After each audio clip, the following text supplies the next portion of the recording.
बोंबील, लसूण, हळद, लाल तिखट, चवीनुसार मीठ। हे बघा आपण बोंबील स्वच्छ धुवून घेतलेले आहे। आता आपण बोंबील आपण मिक्सरच्या भांड्यामध्ये टाकून घेऊया। बघा मिक्सरच्या भांड्यामध्ये टाकून घेतलेले आहे। आणि आपण तो लसूण घेतलेला होता, तो लसूण पण आपण याच्यात टाकून घेऊया। लसूण जरा जास्त टाकायचा आणि लाल तिखट, हळद आणि चवीनुसार मीठ घेतलेले आहे ते पण टाकलेले आहे आपण। आणि आता आपण हे मिक्सरमध्ये दळून घेऊया।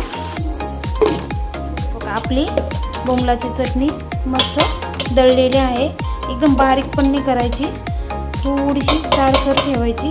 आता आपण हे गॅसवर पातेलं ठेवलेलं आहे, आपलं तेल तापलेलं आहे।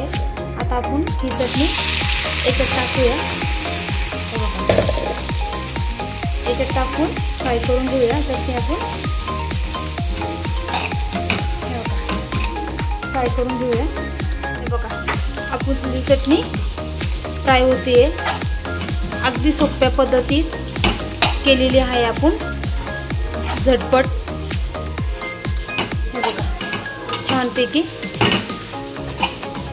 आणि हे आपण विशेष म्हणजे आपण फ्रीजमध्ये 8 दिवस ठेवू शकतोय, खाऊ शकतोय आपण, खराब होणार नाही चटणी। हे बघा सुगंध पण छान सुटलेला आहे। हे बघा किती छान कलर पण आलेला आहे चटणीला आपल्या। आता आपण ही फ्राय होऊन देऊया जराशी, आणि त्याच्यानंतर आपण भाकरी संग किंवा तुम्ही चपाती संग पण खाऊ शकताय, असं काही हे नाही। हे बघा छानपैकी बघा। हे बघा झाले आहे। आता आपण सर्व करून घेऊया।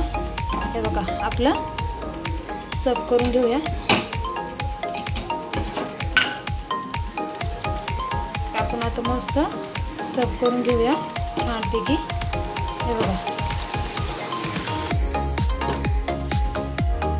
छान आपली चटणी सर्व झालेली आहे। आता आपण थोडीशी कोथिंबीर टाकूया। हे बघा किती छान दिसते, कलर पण किती छान दिसते, कलर पण छान आलेला आहे।